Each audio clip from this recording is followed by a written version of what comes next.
प्यारे बच्चों, ये 11वीं आर्ट्स का है, पॉलिटिकल साइंस का 4th चैप्टर कार्यपालिका। ठीक है भाई। और एक बुक पहले ही इसकी, या दूसरी बुक चल रही है, दूसरी एक बुक कंप्लीट हो गई है और दूसरी बुक का ये 4th चैप्टर चला हुआ है और हिस्ट्री कंप्लीट हो चुकी। हिस्ट्री को अगर किसी को देखना हो तो यूट्यूब पे जाके देख लेना। ठीक है भाई। अब देखो भाई, ये क्या है कार्यपालिका। सरकार राज्य का आवश्यकता तो है, यह राज्य का कार्यवाहक यंत्र है जो राज्य की इच्छा को निर्धारित व्यक्त व क्रियान्वित करता है। सरकार के बिना राज्य की कल्पना भी नहीं की जा सकती, क्योंकि सरकार राज्य का मूर्त रूप है। सरकार को राज्य की आत्मा कहा जा सकता है। देखो भाई, राज्य की आत्मा कहा जा सकता है। तो देश में क्या है, एक तो कार्यपालिका है, एक विधानपालिका है, एक न्यायपालिका है। ठीक है भाई। तो सरकार राज्य वह यंत्र जिस पर राज्य को कानून बनाने, उनके क्रियान्वयन तथा उनकी व्याख्या करने की जिम्मेदारी होती है। सरकार के 3 अंगों में से कार्यपालिका सरकार का दूसरा महत्वपूर्ण है, जो विधानमंडल द्वारा बनाए गए कानून को लागू करता है।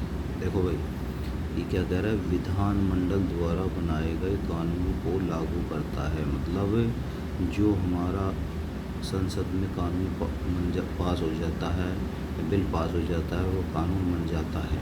तो चाहे संसद हो या राज्य कोई विधान सभा हो, तो उसमें कोई कानून पास हो जाता है तो फिर लागू हो जाता है। वास्तव में यह धुरी जिसके चारों ओर राज्य का शासन तंत्र घूमता है, विशाल अर्थों में कार्यपालिका शब्द का प्रयोग सरकार के उन सभी अधिकारियों के लिए किया जाता है जो विधानमंडल द्वारा बनाए गए कानून को लागू कार्य करते हैं। इस प्रकार राज्य के अध्यक्ष से लेकर छोटे से छोटा कर्मचारी कार्यपालिका में आ जाता है। ठीक है भाई। तो सबसे बड़ी कार्यपालिका कौन है? राष्ट्रपति है। परंतु राजनीतिक विज्ञान में कार्यपालिका का विशेष अर्थ है कि इस अध्याय में हम कार्यपालिका के अर्थ, प्रकार, कार्य तथा भारत की संसदीय व्यवस्था के अधीन संघीय एवं राज्य स्तरीय कार्यपालिका के गठन एवं उसके कार्यों का उल्लेख करते हुए नौकरशाही रूप कार्यपालिका पर दृष्टिपात करेंगे। ठीक है भाई। अब कार्यपालिका का क्या अर्थ है, अकेला गुजरातों में है। कार्यपालिका सरकार को है जो विधानमंडल द्वारा कानून बनाएगा को लागू करती है। कार्यपालिका के 2 प्रकार, कानून को लागू करना और विदेशों के साथ संबंध स्थापित करना। कार्यपालिका के अध्यक्ष में जनता द्वारा प्रत्यक्ष चुनाव में।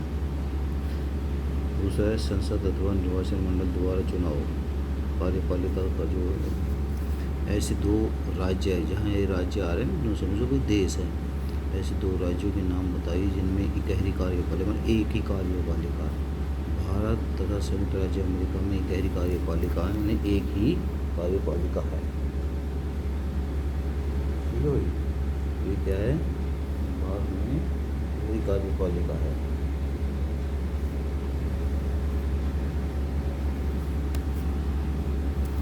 अच्छा, ऐसे 2 राज्यों के नाम बताइए जिनमें बहुल कार्यपालिका है। स्विट्जरलैंड और रूस में बहुल कार्यपालिका, बहुत सारी कार्यपालिका है।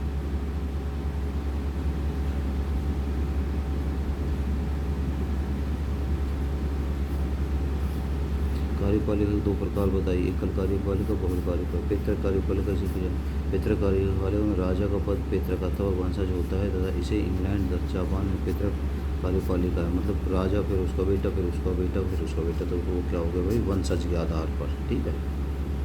अच्छा, मनोनीत कार्यपालिका किसे कहते हैं? जब राज्याध्यक्ष राज्य का कोई अध्यक्ष, मतलब देश का कोई अध्यक्ष किसी उस राज्य अध्यक्ष द्वारा मनोनीत किया जाए तो उसे मनोनीत कार्यपालिका। जैसे भारत में राज्यों के राज्यपाल, भारत में राज्यों के राज्यपाल को क्या करते हैं, नियुक्त कर देते हैं। ठीक है भाई। अब यह है एकल कार्यपालिका से क्या अभिप्राय है। यदि कार्यपालिका शक्तियाँ किसी एक व्यक्ति को अर्पित की जाए तो वह एकल कार्यपालिका होती है। जैसे भारत तथा अमेरिका में एकल कार्यपालिका है। भारत तथा अमेरिका में किस तरह की कार्यपालिका हुई, एकल कार्यपालिका।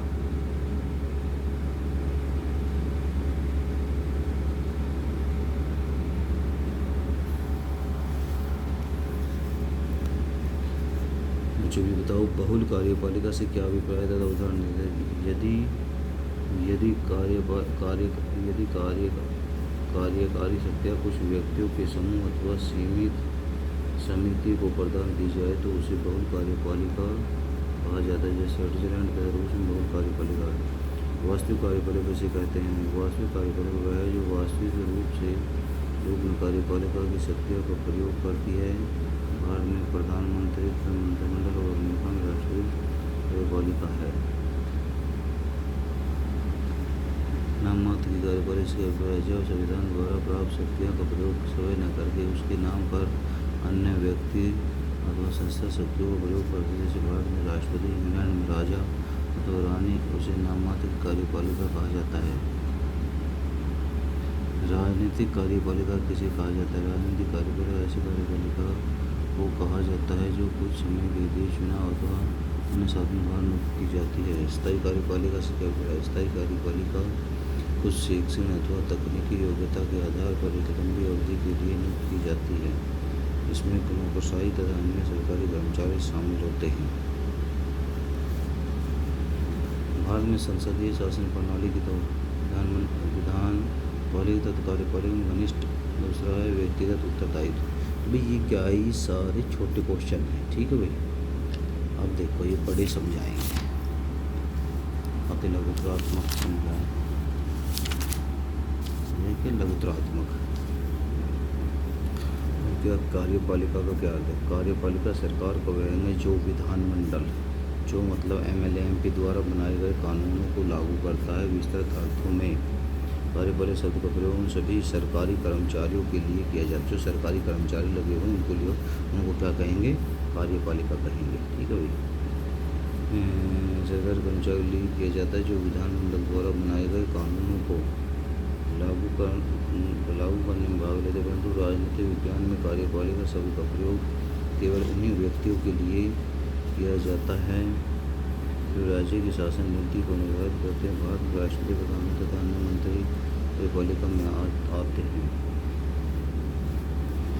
कार्यपालिका के 5 प्रकार। कार्यपालिका का मुख्य कार्य कानूनों को लागू करना तथा देश में शांति और व्यवस्था बनाए रखना। दूसरा, कार्यपालिका अनेक उच्च अधिकारियों की नियुक्ति करती है।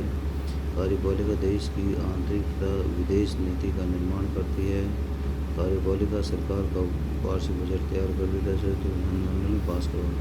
5वां, कार्यपालिका अन्य देशों के साथ संबंध स्थापित करती है।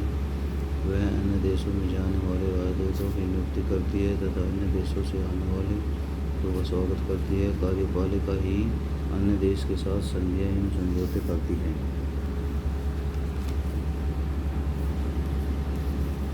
एकल तथा बहुल कार्यपालिका में यदि संविधान द्वारा समस्त शक्तियाँ एक ही व्यक्ति अधिकार में तो दूसरे एकल कार्यपालिका कहते हैं। भारत तथा अमेरिका के राष्ट्रपति एकल कार्यपालिका के उदाहरण हैं। इन दोनों देशों में कार्यपालिका की सारी शक्तियाँ राष्ट्रपति के हाथों में दी है। दूसरा, इसके दूसरी ओर जब कार्यपालिका शक्तियाँ एक व्यक्ति में निहित न होकर कुछ व्यक्ति अथवा किसी समिति में निहित होती है तो उसे बहुल कार्यपालिका कहा जाता है। स्विट्जरलैंड ही की संघीय परिषद जिसमें 7 सदस्य इस प्रकार की कार्यपालिका का उदाहरण है। अच्छा भाई, अभी देखो संसदीय कार्यपालिका की 5 विशेषता कौन सी है। संसदीय सरकार में 2 तरह की कार्यपालिका होती है, एक वास्तविक कार्यपालिका, दूसरी नाम मात्र की कार्यपालिका। एक राज्याध्यक्ष तथा दूसरा सरकार का अध्यक्ष। दूसरा, संसदीय सरकार में मंत्रिमंडल विधान पालिका के प्रति उत्तरदायी होता है। मंत्रिमंडल का व्यक्तिगत तथा सामूहिक द्वारा उत्तरदायित्व होता है। तीसरा, संसदीय कार्यपालिका में विधान पालिका तथा कार्यपालिका में गहरा संबंध होता है, दोनों एक दूसरे पर नियंत्रण रखते हैं। चौथा है, संसदीय कार्यपालिका में मंत्रिमंडल के सदस्यों में राजनीतिक विचारों की एक रूपता तथा समानता होती है। पांचवा, संसदीय कार्यपालिका कार्यकाल निश्चित नहीं होता। कार्यपालिका के सदस्य उतने समय तक अपने पद पर बने रहते हैं जब तक उन्हें विधानमंडल में बहुमत का समर्थन प्राप्त है। जब यह समर्थन खो बैठते तो उन्हें अपना त्याग पत्र देना पड़ता है, ठीक है भाई।